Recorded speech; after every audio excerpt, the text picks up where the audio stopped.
저희가 지난주에 하나님께서 그 훈련 과정을 통해서 저희가 하나님 앞에 더 가까이 나아가는 하나님과 화평을 이루는 그 과정들을 허락해 주신다고 말씀을 보았었죠. 그래서 특별히 바울을 통해서 하나님께서 용광로의 경험을, 환란의 경험을 통해서 그 유명한 로마서 지금 5장 말씀 저희가 보죠. 어떻게 하나님과 화평을 이루어 나갈 것인가, 하나님과 화평을 이루자 하는 것이 지금 주제인데, 그 핵심 내용인데, 어떻게 이 화평을 이루어 나가나? 화평이라는 것을 그냥 단순하게 하나님과 화목하게 지낸다는 것이 아니라 더 적극적으로 나가면 우리가 하나님과 화평을 이룰 수가 없지요. 예수님께서 우리에게 화평의 길을 허락해 주셨어요. 그래서 왜 허락해 주셨나? 하나님의 영광을 위해서, 하나님을 기쁘시게 해드리기 위해서. 그래서 하나님과 화평을 이룬다는 것은 적당히 그냥 내가 은혜 가운데 거하면서 신앙생활하고 봉사생활하고 하는 것이 아니라 본질적으로 저희를 향하는 하나님의 큰 뜻이 무엇인가 그것을 깨닫고 그 하나님을 기쁘시게 해드릴 때 하나님이 영광을 받으시죠. 그래서 거기까지 지금 들어가는 것입니다. 그 과정이 어떻게 하나님의 뜻을 알고 창조 목적이죠. 순종해 나갈 수 있나? 지금 이런 환란을 통해서 인내를 만드신다 그랬어요. 인내는 그냥 단순하게 오래 참아야지 하는 것이 아니라 하나님의 인격을, 하나님의 성품을 내 안에서 만드시는 것으로 인해서 저희가 기뻐하는 거예요. 어려서 학교 다닐 때 뭐 참으린 3번 하면 뭐 이렇게 웬만한 걸 다 견디고 나갈 수 있다고 학교 선생님들이 막 그러셨죠. 그래서 매 맞을 때도 참으린 하면서 저희가 주입식으로 그렇게 배웠는데, 내 의지를 갖고 참는 것이 아니라 그런 것은 세상에 인내고, 우리가 예수 그리스도 안에서 갖는 이 인내는 예수님이 나를 예수님의 성품으로 만들어 가시는 과정이라는 것을 인정하고 제가 그것을 기뻐하는 거죠. 이 과정을 통해서 내가 예수님의 인격으로 변화되는 과정이구나. 그래서 그 인내는 뭘 만든다 그랬었죠? 연단이라 그러는데 그 캐릭터죠. 그래서 그 프로븐 캐릭터, 하나님이 인정하시는 캐릭터예요. 사람들이 인정하는 캐릭터가 아니라 하나님이 보시기에 이건 내가 지금 도장을 찍어주시는, 그래 이 캐릭터는 나를 닮았구나 하는 거예요. 그래서 인내를 통해서 지금 연단이라는 이 캐릭터를 만들으셨어요. 이 캐릭터는 그 다음에 뭘 만들어내죠? 소망을 만들어내는 거예요. 어떤 소망이요? 제가 새하늘과 새 땅, 새 예루살렘에 대한 소망이에요. 또 다른 얘기로 하면 우리가 요한계시록의 주제는 예수님께서 신부들에게 하시는 말씀이라 그랬어요. 신부들에게 지금 이렇게 환난과 인내와 연단과 소망을 통해서 이제 예수님의 신부가 되어가는 거예요. 그 소망을 저희가 있으니까 어떻게 됩니까? 너무나 감사하고 찬송하고, 그 다음에 이 땅의 것에 의해서 이 세상에 변하는 거에 의해서 흔들리는 것이 아니라 변하지 않는 예수님의 사랑 안에서 더더 우리가 하나님과 화평을 이루어 나갈 수 있는 그 과정이 만들어지죠. 이렇게 바울도 저희가 잘 아는 것처럼 고린도 전후서를 기록할 때, 우리 고린도 전후서는 주후 55년에 기록했어요. 예수님을 만나고 35년에, 우리가 예수님을 주후 35년에 다메섹 선상에서 바울이 예수님을 만났다고 저희가 보죠. 그리고 20년의 시간이 흐르는데 20년 동안 이 과정을 하나님이 허락하신 거예요. 왜 이런 고난을 받았나? 예수 그리스도의 이름을 증거하느라. 그러니까 유대인들에게는 예수 그리스도의 이름을 증거하는데 왜 이런 고난을 받습니까? 그 당시 유대인들은 예수님이 하나님의 아들이라고 하고 증거하면 무슨 문제가 생겨요? 유대인들에게 예수님이 하나님의 아들이라고 이야기하면 신성모독죄가 됩니다. 왜 신성모독죄가 되죠? 성부 하나님만 인정을 하기 때문에 사람이 하나님이 된다 하면 그 자체가 신성모독이에요. 그래서 삼위일체를 유대인들은 인정을 하지 않아요. 삼위일체 개념이 없어요. 저희 유대교랑 기독교가 같은 것 같으면서도 다릅니다. 왜냐하면 유대교는 성부 하나님만을 믿어요. 근데 저희는 삼위일체 하나님을 믿죠. 유대인들의 입장에서는 하나님이 인간이 된다, 인간이 하나님이 된다, 이 개념 자체가 받아들이지 않는 신성모독이에요. 그래서 예수님께서 내가 하나님의 아들이라는 얘기는 내가 하나님이다. 그래서 Son of God라고 얘기할 때 그 자체로 신성모독이 돼버리는 거예요. 그러니까 예수님을 돌로 쳐서 죽이려고 했죠. 똑같은 것을 바울이 증거하니까 어떻게 돼요? 바울도 똑같이 죽이려고 했던 거예요. 그래서 유대인들에게는 그렇게 핍박을 받았고, 로마 사람들에게는 왜 핍박을 받습니까? 황제가 있는데 우리에게 왕이 있다 그러니까요. 이걸 세상적인 인간적인 왕으로 생각하는 거예요. 그러니까 이게 뭡니까? 영모죄예요. 영모죄. 로마 사람들에게는 영모죄예요. 그 외에도 예수 그리스도의 복음을 전하는 과정 속에서 수많은 위험과 어려움을 당하죠. 그 과정들, 그래서 그런 환난을 통해서 인내를, 그 다음에 연단을, 소망을, 바울도 이 과정이 하는 얘기입니다. 그러니까 저희도 당연히 이 과정을 저희가 겪는다고 생각하면 이 과정을 겪는 것이 복이에요. 나에게도 하나님께서 이런 은혜를 베풀어 주시는구나. 이 과정을 통해서 내가 godly character를 예수님께서 만들어 주시는 거예요. godly character가 있어야지 우리가 이제 성결이라고 얘기를 하죠. 성결의 그 열매가 있어야지 그 다음에 진짜 소망이 생겨요. 사역을 해도 사람들이 보기에는 저희 교회 생활을 하다 보니까 저희가 항상 이 빨리 눈에 보이는 결과를 원하죠. 그래서 사역을 하고 결과를 바로 우리가 보기를 원해요. 그런데 그거랑 진짜 소망은 다르죠. 왜냐하면 우리 눈에 보기에는 열매가 작은 것처럼 보여도 그것이 하나님의 안목으로 볼 수 있는 그런 시각이 있냐는 거예요. 그 시각을 가지려면 지금 이 환난과 인내와 연단 통해서 이 영적인 시각이 열리기 시작하죠. 하나님이 어떤 때 기뻐하시는지 그게 보이기 시작해요. 바울이 이렇게 고린도후서 11장 23절부터 저희가 잘 묵상하는 말씀이죠. 얼마나 많은 고난을 받았나. 지금 주 55년, 20년 동안에. 또 이러면서 한쪽으로는 또 어떤 경험을 시켜주십니까? 삼층천 경험을 시켜주세요. 삼층천은 하나님의 보좌라고 하는 것이죠. 저희가 이제 새하늘과 새 땅의 개념으로 볼 때는 하나님의 보좌가 어디에 있죠? 새 예루살렘에 있어요. 센터. 그래서 거기 가장 하나님의 영광이 가득한 곳을 보게 되는 거예요. 그러니까 이 땅에서 받는 고난이나 환난이나 핍박이나 내가 예수님 때문에 받는 것이 이것이 감사의 제목으로 바뀌는 거죠. 견딜 수 있어요. 우리 스데반 집사님이 죽기 전에, 순교당하기 전에 하늘이 열리고 하나님 보좌를 보죠. 그 보좌의 영광을 보죠. 그때 육신의 죽음을 극복하는 그 믿음의 모습들을 저희가 보게 돼요.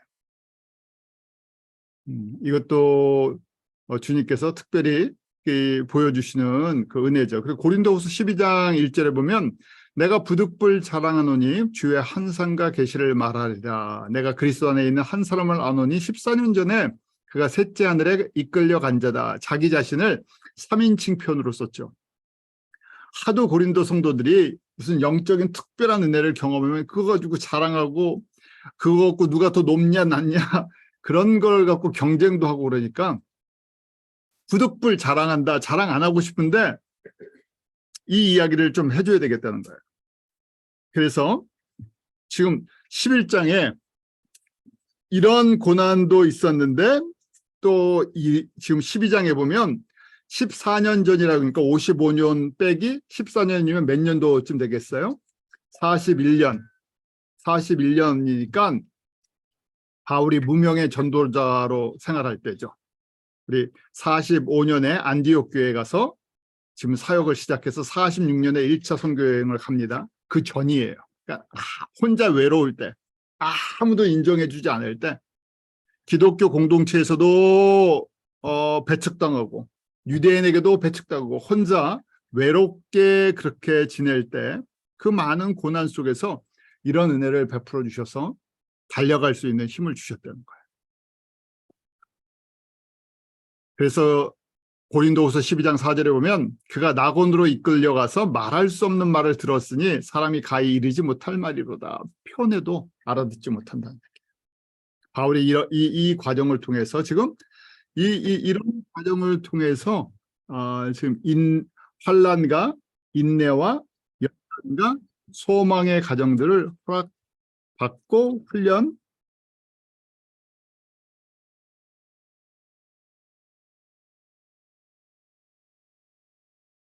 그래서 이 모든 것들을 잘 감당하고 있는 것이죠.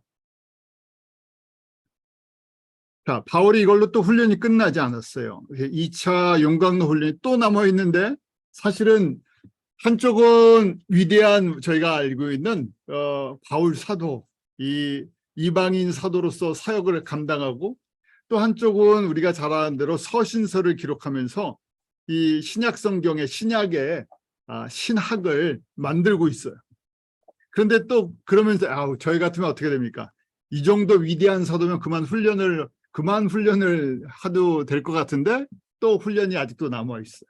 무슨 훈련이 남아 있죠? 저희가 잘 아는 것처럼 1차, 2차 투옥의 과정이 있어요. 바울이 이걸 알고 있었죠. 계속해서 주변의 사람들을 통해서 또 성령님께서 본인에게도 이 과정들을 보여주셨어요. 그래서 저희가 1차 투옥은 2년 동안 로마에 가서 그 가택연금 상태에 있었죠. 가택연금 상태에 있으면서 저희가 잘 아는 옥중서신 4권을 기록합니다. 그 바울의 많은 사역들이 있어요.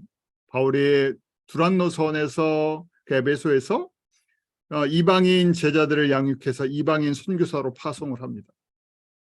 그 다음에 저희가 잘 아는 것처럼 13권의 서신서를, 그러니까 신약성경 사복음서 빼놓고 대부분 나머지의 서신서를 사도 바울을 통해서 정리시켜 주셨어요.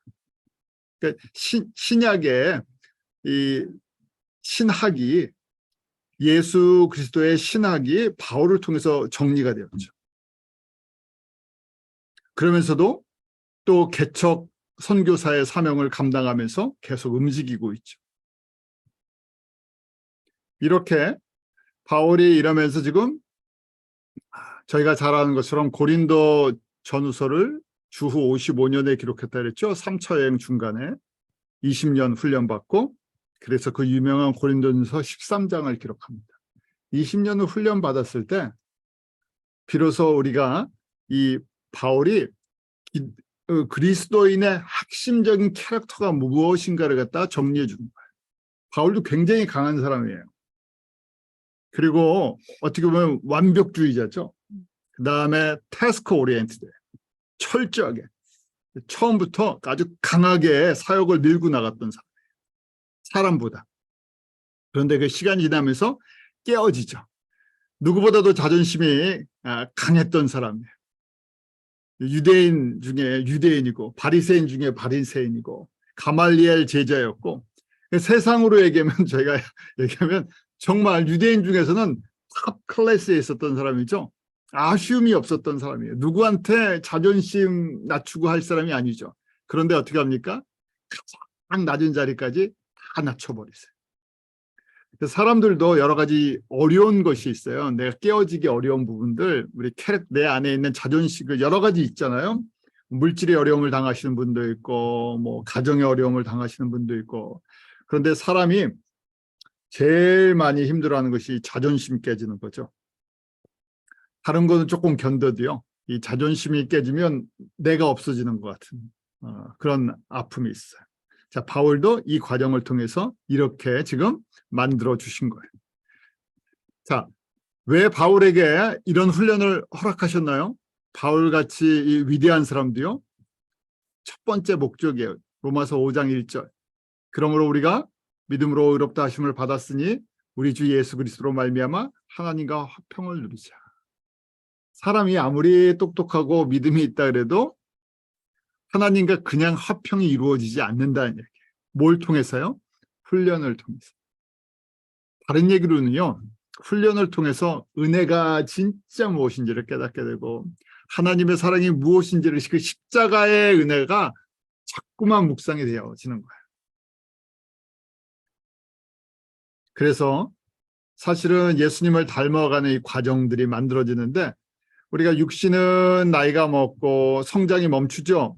뭐 20대 전후에서 성장이 멈춥니다. 그 다음에 조금 유지하다가 이제 나이가 들면서 이제 여러 가지 뭐 갱년기도 오고 노년기도 오고 그러죠. 막을 수가 없어요. 그런데 영적으로는 어떻습니까? 영적으로는 계속 성장할 수 있어요. 굉장히 반가운 소식이죠.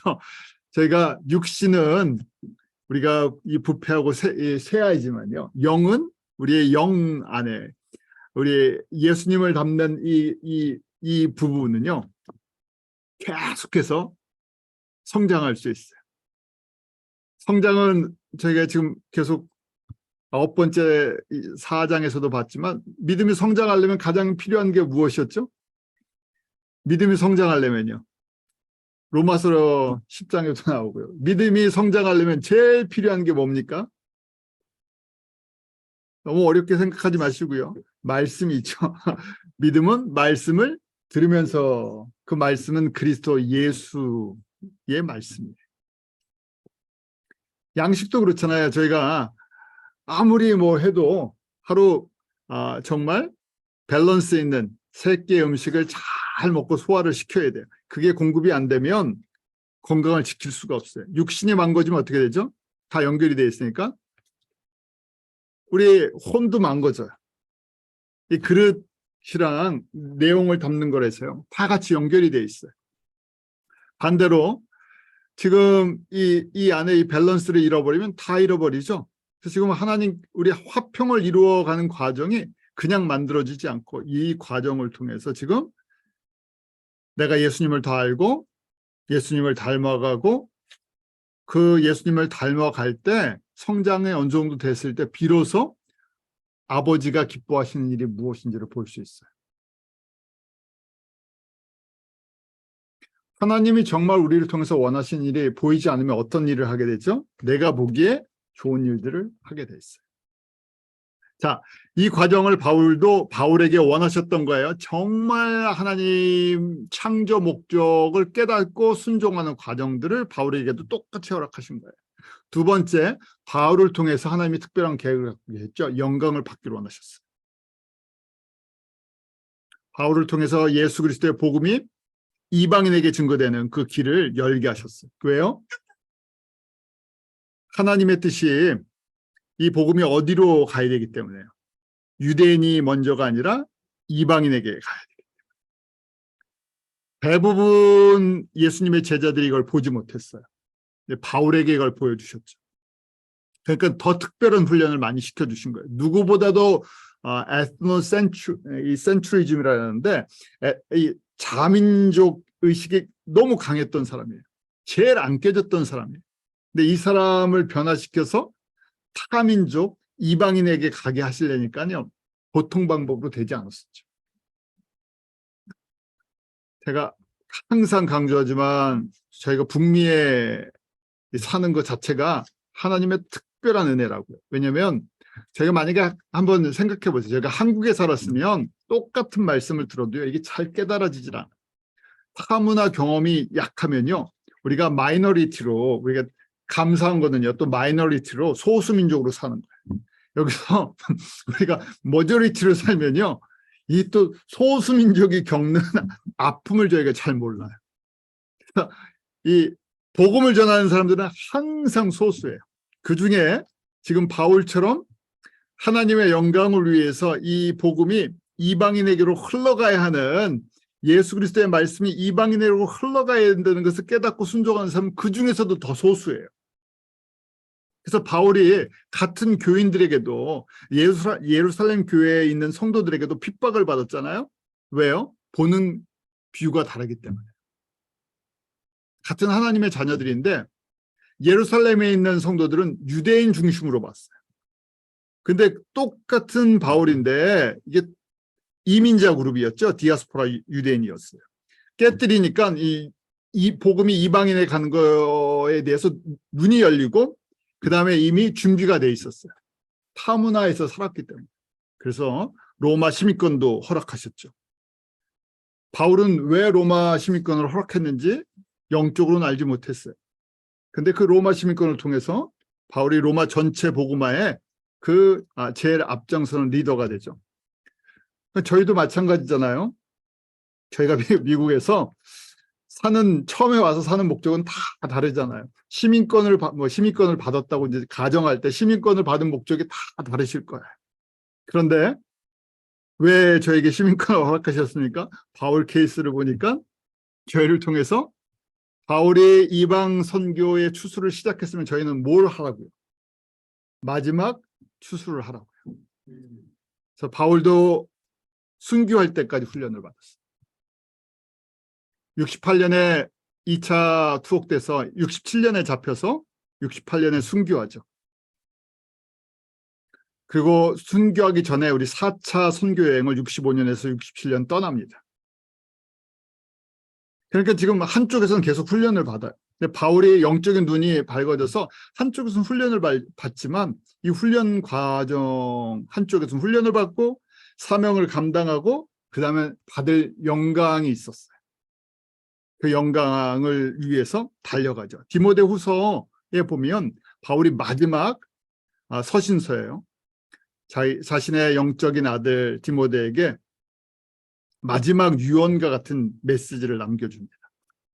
그러니까 내가 이렇게 달려왔으니까 너도 이렇게 달려가야 된다는 거예요. 그러니까 지금 곧 자기가 순교당할 거라, 자기가 이제 곧 죽을 걸 알아요. 로마에 지금 갇혀 있는 상태잖아요. 이제 자기가 죽음을 당할 줄 알아요. 그런데 내가 다른 세상 얘기하지 않죠. 마지막 남기는 그 메시지가 영적인 아들에게 우리 디모데후서 4장 7절 8절 보면 내가 선한 싸움을 싸우고 나의 달려갈 길을 마치고 믿음을 지켰으니라고 돼요. 이것이 영적인 싸움이라는 거예요.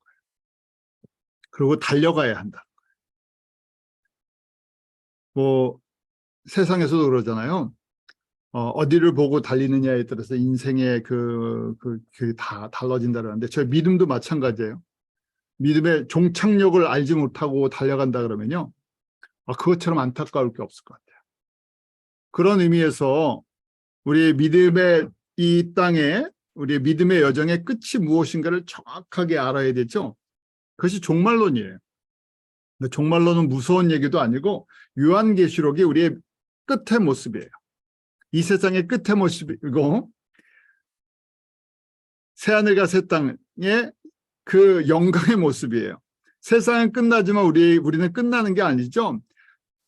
영원한 하나님의 나라와 하나님의 영광이 무엇인지 이 종착역이 무엇인지를 보여주는 거예요. 그래서 그 부분이 잘 정리되어 있어야 되는데 지금 바울이 그걸 지금 디모데에게 남겨주는 거예요.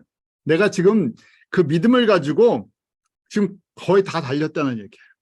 그래서 4장 8절에 디모데후서 이제 후로는 나를 위하여 의의 면류관이 예비되었으므로 지금 하나님의 보좌의 영광이 보이는 거예요. 내가 다 달렸다는 거예요. 다른 길로 뛰지 않았다는 얘기예요. 어디로 뛰어야 되는지 알고 뛰는 규칙도 알았어요. 제가 뛰는 규칙을 정확하게 알아야 돼요. 그래서 지금 끝나면 어떻게 된다고요? 의의 면류관이 예비되어 있다. 어떤 사람들에게요? 선한 싸움을 싸우고 온전히 달린 사람들에게. 달리는데 믿음이 필요해요. 많은 교회에서 많은 성도들이 혼돈스러운 게 예수 믿고 구원받는 게 다 공평하다고 생각해요. 구원을 받는 건 공평해요. 은혜로요. 그렇잖아요. 하나님의 자녀가 되는 건 전적인 예수 그리스도의 십자가의 은혜예요. 그래서 사람들이 다 천국은 공평한 사회다, 평등한 곳이다, 거기에 무슨 면류관이 있고 상이 있냐, 영광의 차이가 있냐, 이런 개념을 이야기하면 혼돈스러워요. 자, 그 개념이 없으니까 어떻게 됩니까? 그냥 여기서 적당히 신앙생활하면 돼요. 내가 구원에 대한 믿음만 있으면 되니까 각자 좋은 대로 신앙생활을 하는 거예요. 방향이 없죠. 방향이. 왜 뛰는지도 몰라요. 그래서 내가 보기 좋고 또 사람들이 감동을 받고 사람들이 보기에 선한 것들 윤리적인 것, 도덕적인 것, 그 신앙생활 잘한다고 생각하는 거예요. 근데 분명한 것은 하나님의 이 지금 규칙대로 뛰었을 때 면류관이 있다는 거예요. 그래서 바울이 그것 때문에 지금 여기까지 지금 면류관이 있다는 걸 가르쳐주고 있는 거예요. 그래서 주 곧 의로우신 재판장이 그날에 내게 주실 것이다 하고 말씀하죠. 예수님이 재판장이 돼서 주신다는 거예요. 그런데 뭐라고 말씀하십니까? 나만 아니라 내게만 아니라 주의 나타나심을 사모하는 모든 자에게다. 그래서 지금 디모데에게도 바울과 똑같은 믿음을 갖기를 원했던 거예요. 로마서 지금 5장으로 보면 하나님과 화평을 온전히 이루어서 나랑 같이 똑같이 뛰자는 거예요. 내가 너에게 남겨줄 유산이라는 거예요. 저희가 사실은 유산 그러면요, 눈에 보이는 거 다 원하잖아요. 뭐 돈이 됐든 땅이 됐든 집이 됐든 눈에 보이는 걸 원해요. 그래서 그걸 나눠주면 야, 내가 좀 유산 좀 받았다 그러는데 지금 바울이 남겨주는 거예요. 바울이 남겨주는 가장 귀한 것이 무엇입니까? 내가 지금 뛴 것처럼 너도 뛰어서 예수님이 결산을 하신다는 거예요. 예수님이 그 모든 것들을 결산을 하는데 그때 세상이 지금 불로 태워도 하지 않는 영원한 하나님의 영광에 참여하는 온전한 그 가들리 캐릭터가 있어야 돼요. 그 무슨 얘기냐면 왜 이렇게 뛰었냐는 거예요. 동기가 피오해야 돼요. 예수님을 사랑하기 때문에. 예수님의 은혜가 너무 커서. 그래서 무엇을 뛰었는지도 정확하게 알고 있어야 돼요. 지난번에도 말씀드렸었죠. 그래서 무조건 뛰고 무조건 일을 하는 게 아니라 지금 바울이 그래요. 선한 싸움 싸우고 달려갈 길을 마치고 믿음을 지켰다. 어떤 믿음이요? 세 번째 믿음. 첫 번째, 두 번째, 세 번째 믿음 다 들어있는 거예요. 세 번째 믿음. 세 번째 믿음은 내가 예수님의 우리가 얘기하면 우선순위를 최우선으로 예수님의 영광과 하나님의 그 뜻, 예수 그리스도의 생명의 떡을 나눠줘서 사람들을 살려내는 일에 내가 온전히 순종하면 어떻게 된다고요? 그때 하나님이 영광 받으신다는 거예요. 근데 그렇게 기쁨으로 뛰었는데 하나님의 영광으로 뛰었는데 이게 부수적인 거예요. 상을 받으려고 뛴 건 아니에요. 사랑하기 뛰었는데 부수적으로 따라오는 게 뭐예요? 기업과 면류관과 상급을 주신다는 얘기예요. 그래서 그게 보인다는 얘기예요. 바울이 보이니까 이거 나눠주고 싶은 거예요. 저희도 그렇잖아요. 사실은 우리 자녀들에게 귀한 거 나눠주고 싶으시죠. 부모들은 다 똑같은 마음이에요. 나는 조금 힘들어도 자녀에게들은 항상 더 좋은 걸 주고 싶으세요. 그래서 열심히 일해서 자녀들을 위해서 다 헌신하잖아요. 근데 가장 귀한 것이 지금 바로 지금 디모데 후서 4장 7절과 8절. 왜요? 바울이 자녀가 있었는지 육신의 자녀가 있었는지 없는지는 저희가 모릅니다. 그런데 분명한 것은 바울이 가장 사랑하는 대표적인 자녀가 누구예요? 디모데예요. 디모데에게 지금 이걸 남기고 있는 거예요. 그럼 저희도 똑같은 거죠? 저희도 이거 받아야 돼요. 그렇잖아요? 바울이 디모데라고 했지만 저희가 디모데가 돼야 되잖아요. 저희한테 남겨주는 유산이에요. 이걸 붙잡아야 돼요. 그다음에 이걸 또 저희도 나눠줘야 되는 거예요. 그래서 저희가 그것이 아프리카가 됐던 남미가 됐던 아시아가 됐던 뭐 나눠주려고요? 바울의 이 믿음과 이 달려가는 길을 나눠주고 싶은 거예요. 나도 받고. 왜요? 사랑하기 때문에요. 근데 누가 주시는 거예요? 예수님이 이렇게 주시는 거예요. 예수님이 의로우신 재판장이라 그러시잖아요. 예수님이 이거를 따라 살 때 예수님이 기뻐하신다는 거예요. 그래서 이러한 믿음의 소유자가 되려면 어떻게 해야 됩니까? 이 믿음을 사모해야 돼요.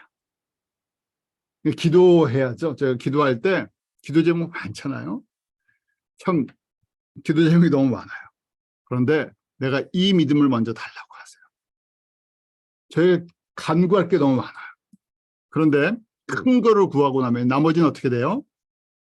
큰 게 정리가 되면 나머지는 구하지 않아도요. 내가 말 못해도요. 내가 표현 다 못해도요. 어떻게 하신다고요? 책임져 주세요. 왜요? 하나님께서 그 아들을 주시면서요. 독생자를 주셨잖아요. 우리 요한복음 3장 16절 너무 많이 암송하죠. 하나님이 세상을 이처럼 사랑하사 그러는데 얼마큼 사랑하셨어요? 자기 자신을 다 포기하시도록. 예수님이 하나님이시잖아요. 자기 자신을 다 포기하시도록 사랑하셨어요. 다 주셨어요. 그러니까 안 주신 게 없어요. 그렇게 생각하시면 돼요. 안 주신 게 없는데 저희는 또 뭐라 그래요? 더 달라는 것도 좀 아니 예수님 앞에 물론 저희가 가까워서 너무 가까워서 구하는 건 좋아요. 그런데 믿음이 없이 또 구하죠. 불안해서 안 줄까 봐. 그러니까 저희가 어릴 때 어떻게 합니까? 안 줄까 봐 산에 가서 누구보다 내 목소리가 더 커야 되니까 우리 그런 거 하잖아요. 더 크게 기도하고 옆에 사람한테 질세라 내 목소리 더 크게 하고 은사 달라고도 그러고 그러잖아요. 그래서 지금 이게 너무 작은 거예요. 예수님이 다 주실 수 있어요. 그런데 제가 그런 말씀드리죠. 성숙하면 진짜 아버지가 기뻐하시는 걸 구하는 거예요. 아버지가 이거 원하시죠? 그러면 어떻게 나머지는 그러죠. 자녀들이 엄마 아빠의 마음을 다 알아요. 그래갖고 엄마 아빠 기쁘게 해드리려고 딱 엄마한테 정말 엄마가 원하는 걸 딱 선물로 줘요. 그럼 뭐 합니까? 엄마는 있는 것까지 다 털어서 그냥 다 줘요. 말하지 않아도. 세상의 부모도 그러는데 예수님이 우리의 필요한 거 모르십니까? 아니죠. 그래서 그걸 구하라는 얘기예요. 몰라서 구하라는 게 아니라 기뻐하시니까 구하라는 거예요. 그래서 그 다음에 어떻게 합니까? 이런 믿음을 사모하고요. 구하고 그것을 향해서 푯대를 향해서 쫓아가야 돼요. 한 걸음 한 걸음. 빌립보서 3장 12절 내가 이미 얻었다함도 아니요 온전히 이루었다함도 아니라 오직 내가 그리스도 예수께 잡힌 바 된 그것을 잡으려고 쫓아가노라. 바울이 그러죠. 주 60년에 이게 사역을 마쳐갈 때예요. 뭐 아직 저희 계신 분보다 바울이 훨씬 젊어요. 그런데 그때는 평균 수명이 짧았으니까 바울이 연세가 많지 않으셨어요. 그렇지만 바울이 이제 얼마 시간이 안 남았어요. 얼마 시간이 남지 않았는데 뭐라고 얘기합니까? 내가 지금 여태까지 한 거 이거 세상에서 자랑할 거 있잖아요. 사역적으로. 근데 그런 게 아니라 예수께 잡힌 바 된 그것 지금 계속해서 달려간다는 거예요. 그래서 13절에도 나는 아직 내가 잡은 줄로 여기지 아니하고 오직 한 일 뒤에 있는 것은 잊어버리고 앞에 있는 것을 잡으려고 푯대를 향하여 그리스도 예수 안에서 하나님이 위에서 부르신 부름의 상을 위하여 쫓아간다. 그 부르신 걸 향해 달려가는 거예요. 바울을 부르신 것이 무엇입니까? 이방인의 사도로 복음이 어디까지요? 땅 끝까지 증거되는 걸 원하셨어요. 모든 족속으로 제자를 삼는 걸 원하셨어요. 바울이 쉬지 않고 달려갔어요. 붙잡힐 때까지, 죽을 때까지. 바울이 제가 릴레이 경기라고 하면 마라톤 릴레이예요. 그때 뛰기 시작했던 사람이라면 저희는 지금 마지막 주자들이에요. 마지막 주자들. 그래서 마지막 주자들이라 갖고 저희도 뛰어야 되는 거죠. 언제까지요? 내가 예수님을 만날 때까지. 나 혼자 뛰는 것이 아니라 지금 뭐라고 얘기해요? 바울이요? 다음 뛰는 우리 디모데에게 제자들에게 넘겨주고 있는 거예요. 나도 지금 부름의 상을 향해서 지금도 뛰고 있다는 거예요. 이제 곧 떠나야 하는데 아직 못 떠나고 있어요. 이유가 뭐겠어요? 더 많은 사람들이 뛰도록 내 뒤에 더 많은 사람들이 뛰도록 남겨줘야 할 사명이 있어서 그래요. 그래서 저희가 이 안에 가장 기본이 되는 것이 이제 그리스도의 사랑이죠. 왜냐하면 이 안에 예수님께서 베풀어 주신 사랑이 너무 크기 때문에 바울이 이걸 고백해요. 로마서 8장 35절에도 누가 우리를 그리스도의 사랑에서 끊으리요? 환난이나 공고나 박해나 기근이나 적신이나 위험이나 칼이다. 기록된 바 우리가 종일 주를 위하여 죽임을 당하게 되며 도살당할 양같이 여김을 받았나이다 한것 같으리라. 그러면서 뭐라고 합니까? 모든 일에 우리를 사랑하시니로 말미암아 넉넉히 이기느니라 그랬어요. 예수님의 사랑 때문에 환난, 공고, 박해, 죽음 어떤 것도 예수님의 사랑을 이길 수가 없어요. 그러니까 이 사랑을 계속 묵상해야 되잖아요. 그게 은혜예요. 로마서 8장은 7장이랑 다르죠. 8장에 이 은혜를 체험하는 사람들. 바울이 지금 똑같은 표현들을 계속 다른 같은 내용을 여러 가지 표현들로 지금 도전을 주고 있는 거예요. 저희가 왜 성경 공부를 합니까? 바울처럼 그리스도의 사랑을 말씀을 통해서 확신을 가지고요. 더 하나님과 화평을 누리면서 저희도 뛰려고 하는 거예요. 특별히 저희가 누구보다도 예수님이 다시 오실 시간이 가까운 시대에 살고 있어요. 근데 세상은 점점 이 세상에다 눈을 돌리게 하잖아요. 그래서 저희가 더 못 뛰게 만드는데 사실은 가장 영광에 가까운 시대에 뛰는 사람들이죠. 그래서 그리스도의 이 사랑을 저희가 깨달을 때 우리가 아직 재현되었을 때 로마서 5장 6절부터 8절에 보면 우리가 아직 연약할 때 또 우리가 아직 재현되었을 때 우리의 상태가 어떨 때 예수님이 나를 찾아오셨나 하는 것들을 기억하게 해줘요. 연약할 때는 powerless라고 되어 있죠.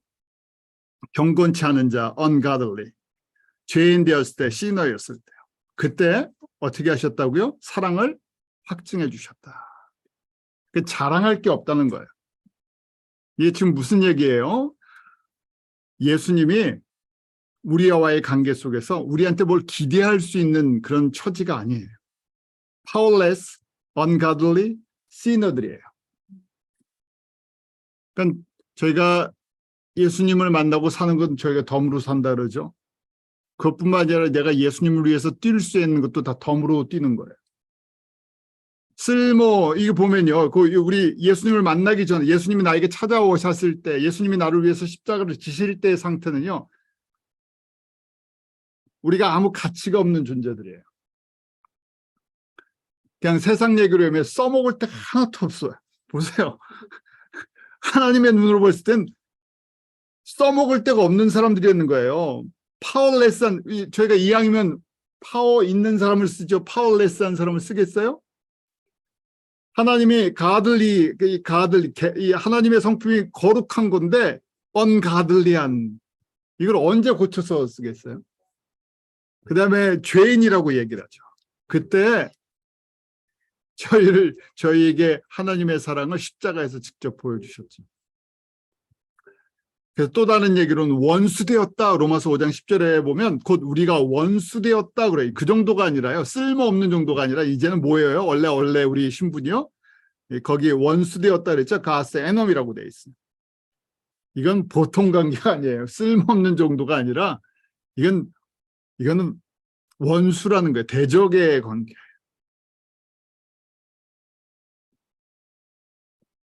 그런데 예수님을 통해서 어떻게 해요? 그의 아들의 죽으심으로 말미암아 5장 10절에 그렇게 됐죠. 그의 아들의 죽으심으로 말미암아 어떻게 됐다고요?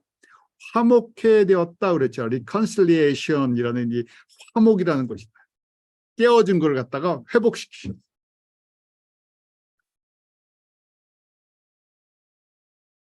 그래서 그냥 화목하게 된 게 끝이 아니죠. 화목하게 되었은즉 뭐라고 돼요? 화목하게 된 자로서는 더욱 그의 살아나심으로 말미암아 구원을 받을 것이다. 그뿐 아니라 이제 우리도 화목하게 하신 우리 주 예수 그리스도로 말미암아 하나님 안에서 또한 즐거워하느니라. 단순하게 지금 화목이라는 그냥 내가 이제 예수 그리스도 안에서 하나님과 평화를 누렸습니다. 이게 아니라요. 지금 하나님이 우리에게 생명을 주셨어요. 왜 생명을 주셨어요? 하나님의 즐거움에 우리를 참여시키시고 하나님의 영광을 나눠주고 싶으세요. 좀 우리가 쉽게 알아들을 수 있는 하나님의 기업을, 하나님의 나라를 우리에게 상속시켜 주고 싶으신 거예요. 이게 뭡니까? 유산이에요. 우리에게 하늘의 기업을 좀 주고 싶으시다는 거예요. 그래서 하나님이 갖고 계신 이 하늘과 땅의 영광을 나눠주고 싶다는데 저희 개미 같은 저희가 어떻게 해야 됩니까? 이걸 잘 못 알아들어요. 그럼 어떻게 줘야 기뻐합니까? 저희는 달러 개념으로 주면 기뻐해요.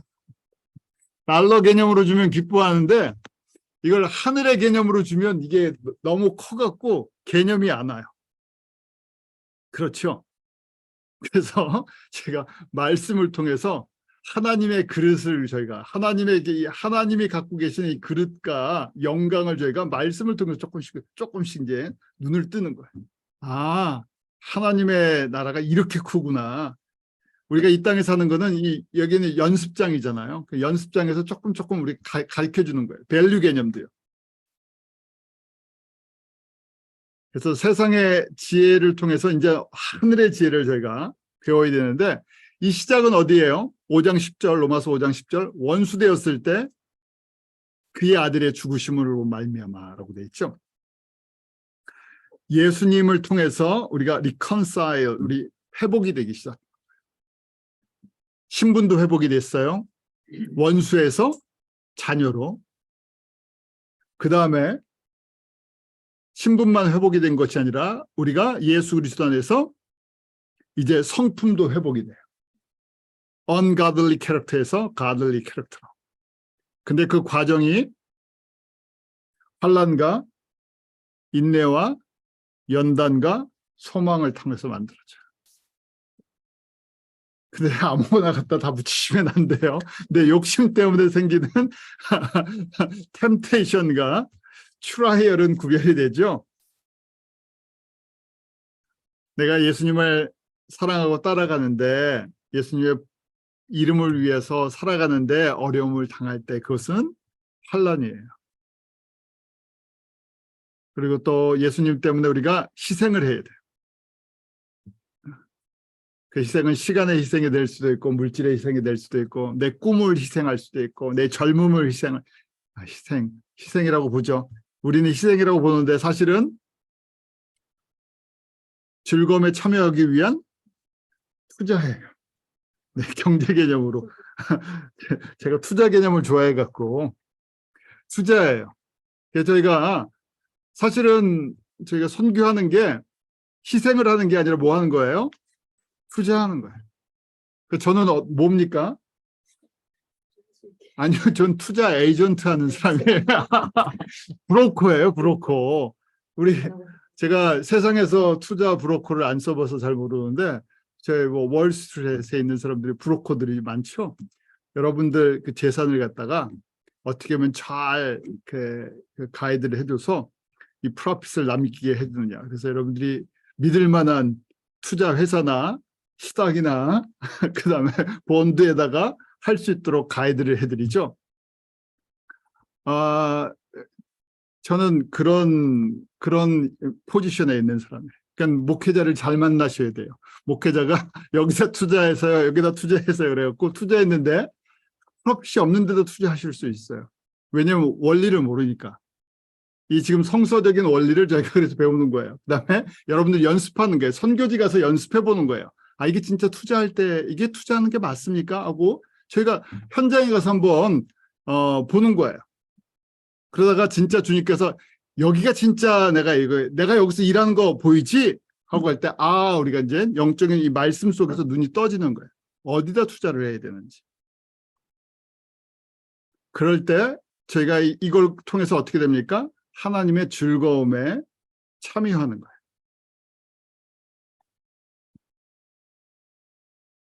로마서에 이런 내용이 있는지 잘 모르셨죠?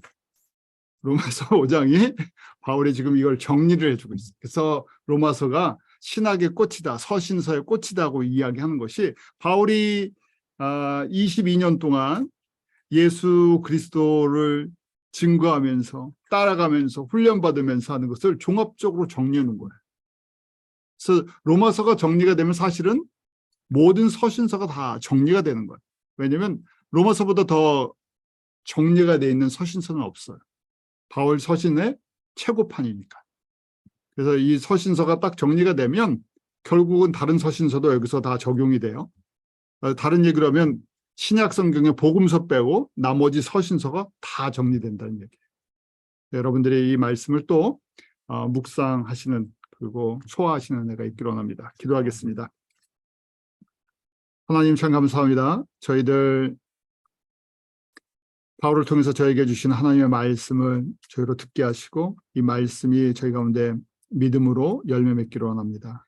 성령님 저희 한 사람 한 사람에게 지혜와 명철을 더하여 주셔서 이 말씀을 듣고 소화하게 하시고 예수 그리스도의 그 십자가의 능력과 은혜가 저희의 삶 속에 열매 맺게 하여 주시옵소서. 예수 그리스도의 이름을 저희가 신뢰하고 부르짖습니다. 그 예수 그리스도가 나의 주, 나의 하나님이시며 나의 창조자시며 나의 전능자시며 나의 구원자시며 나의 모든 것 되십니다. 특별히 다시 오실 예수님을 바라볼 수 있는 시기에 저희들 하나님의 자녀로 하나님의 일꾼으로 불러주심을 감사합니다. 이 예수 그리스도의 생명의 말씀이 모든 민족 가운데 증거되는 그 귀한 통로로 저희도 쓰임받게 하시고 저희 같은 한 믿음 한 마음으로 주님 앞에 헌신할 때 주님의 영광에 참여하는 복을 누리게 하여 주시옵소서. 예수님의 이름으로 기도하옵나이다. 아멘.